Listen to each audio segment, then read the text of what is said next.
نحمدہ و نصلی علی رسول الکریم اما بعد اعوذ باللہ من الشیطان الرجیم بسم اللہ الرحمن الرحیم الحمد للہ فاطر السماوات والارض جاعل الملائکۃ رسلا اولی اجنحۃ مثنی وثلاث ورباع یزید فی الخلق ما یشاء ان اللہ علی کل شیء قدیر ما یفتح اللہ للناس من رحمت فلا ممسک لها ولا مرسل له من بعده وهو العزیز الحکیم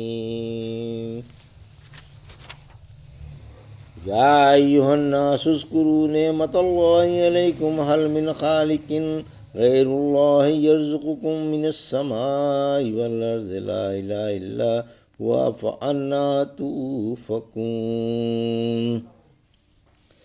ابھی آپ نے سورہ فاطر کی آیت 1 سے 3 کی تلاوت سماعت فرمائی۔ ان آیتوں کا ترجمہ اور تفسیر۔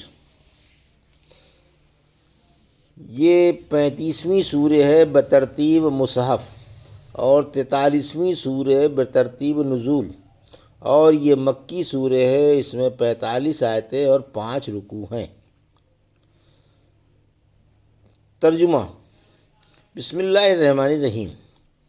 الحمد للہ فاطر السماوات والارض جاعل الملائکۃ رسلا اولی اجنحۃ مثنی وثلاث ورباع یزید فی الخلق ما یشاء ان اللہ علی کل شیء قدیر۔ آیت 1۔ ترجمہ۔ میں اللہ شفیق و مہربان کے نام سے شروع کرتا ہوں۔ تمام تعریفیں اسی معبود کو سزاوار ہیں جو آسمان و زمین پیدا کرنے والا ہے اور 2 2 3 3 اور 4 4 پروں والے فرشتوں کو پیغام رساں بنا کر بھیجنے والا ہے۔ وہ پیدائش میں جس قدر چاہے زیادہ کر دیتا ہے۔ بلا شبہ اللہ ہر چیز پر خوب قادر ہے۔ یہ تھا ترجمہ سورہ فاطر کی آیت 1 کا۔ تفسیر۔ فطر کی تفسیر۔ ابن عباس فرماتے ہیں مجھے فاطر کے ٹھیک معنی معلوم نہ تھے۔ ایک دفعہ میں نے 2 دیہاتیوں کو ایک کنویں کے بارے میں جھگڑتا ہوا پایا۔ ان میں سے ایک دیہاتی دوسرے سے بولا انا فطرتھا، یعنی شروع میں نے اسے کھودا تھا۔ تب میں نے جانا کہ فاطر کے معنی شروع میں پیدا کرنے والے کے ہیں، یعنی اللہ میں شروع میں بلا کسی نمونے کے اپنی قدرت کاملہ سے آسمان و زمین ایجاد فرمائے۔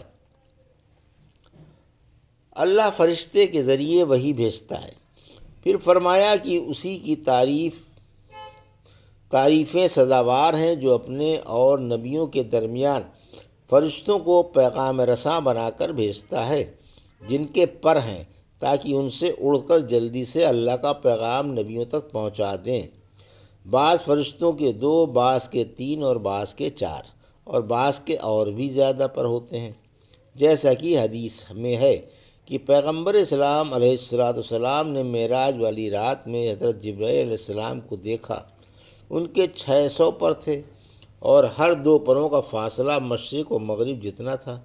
پھر فرمایا وہ اپنی مخلوق میں جس قدر چاہے زیادتی کر دے، اگر وہ چاہے تو اس سے بھی زیادہ پر عطا فرما دے اور انہیں جس طرح چاہے پیدا کر دے۔ ما یفتح اللہ للناس من رحمت فلا ممسک لها وما یمسک فلا مرسل له من بعده وهو العزیز الحکیم۔ آیت 2۔ ترجمہ۔ اللہ اپنی جو رحمت بندوں پر کھول دے اسے کوئی بند نہیں کر سکتا، اور جو روک لے اس کے بعد کوئی کھول نہیں سکتا۔ وہ سب پر غالب ہے اور بڑی حکمت والا ہے۔ یہ تھا ترجمہ آیت 2 کا۔ تفسیر۔ اللہ کی رحمت کوئی روکنے والا نہیں، یعنی اللہ جو چاہتا ہے وہی ہوتا ہے اور جو نہیں چاہتا نہیں ہوتا۔ اس کی بخشش کو کوئی روکنے والا نہیں، اور اس کی روح کی روکی ہوئی چیز کو کوئی دینے والا نہیں۔ معاویہ رضی اللہ تعالیٰ عنہ نے مغیرہ بن شعبہ رضی اللہ عنہ کو لکھا کہ اللہ کے رسول سے سنی ہوئی حدیثیں لکھ کر بھیجو۔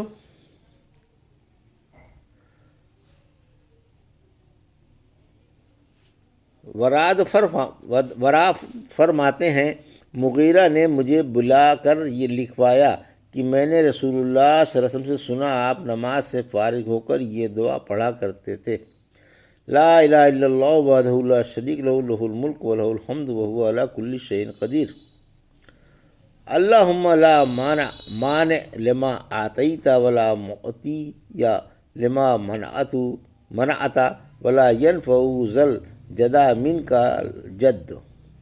اور میں نے سنا آپ چوں و چرا سے، کثرت سوال سے، مال برباد کرنے سے، بچیوں کو زندہ دبانے سے، ماؤں کی نافرمانی سے اور کنجوسی اور بھیک سے منع فرماتے تھے۔ جب رسول اللہ صلی اللہ علیہ وسلم رکوع سے سر اٹھاتے تو یہ دعا پڑھتے، سمیع اللہ لمن حمدہ، اللہم ربنا لک الحمد ملء السماء والارض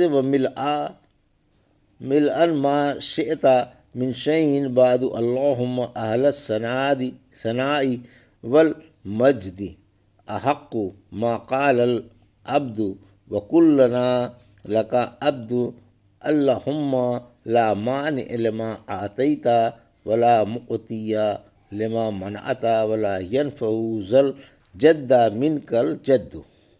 دوسری جگہ فرمایا وَإِن یمسسک اللہ بخیر،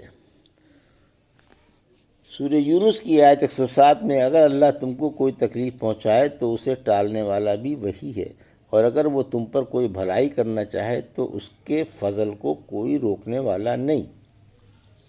یا ایھا الناس اذکروا نعمت اللہ علیکم ھل من خالق غیر اللہ یرزقکم من السماء والارض لا الہ الا ھو فانا تؤفکون۔ آیت 3۔ ترجمہ: لوگو، اللہ نے تم پر جو نعمتیں اتار رکھی ہیں انہیں یاد رکھو۔ کیا اللہ کے سوا کوئی اور بھی خالق ہے جو تمہیں آسمان و زمین سے روزی پہنچائے؟ اللہ کے سوا کوئی بھی معبود نہیں، پھر تم کہاں اوندھے جا رہے ہو؟ یہ تھا ترجمہ آیت 3 کا۔ تفسیر: توحید کی دلیل۔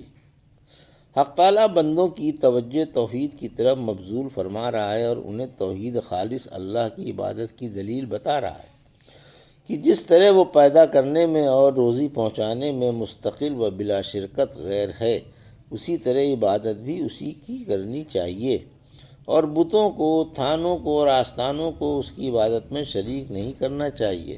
اسی وجہ سے فرمایا کہ سچا معبود اللہ ہی ہے، اس کے سوا کسی اور میں معبود بننے کی صلاحیت ہی نہیں، اور نہ کسی کو معبود بننے کا حق پہنچتا ہے۔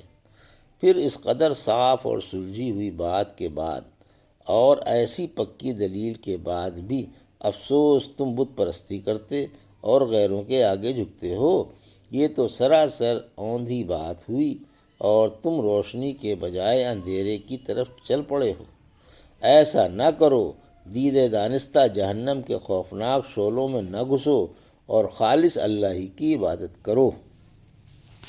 یہ تھا سورہ فاطر کی آیت 1 سے 3 کا ترجمہ اور تفسیر جو بھی آپ نے سماعت فرمائی۔ بارک اللہ لی و لکم فی القرآن الحکیم و نفعنی وایاکم بآیات الذکر الحکیم۔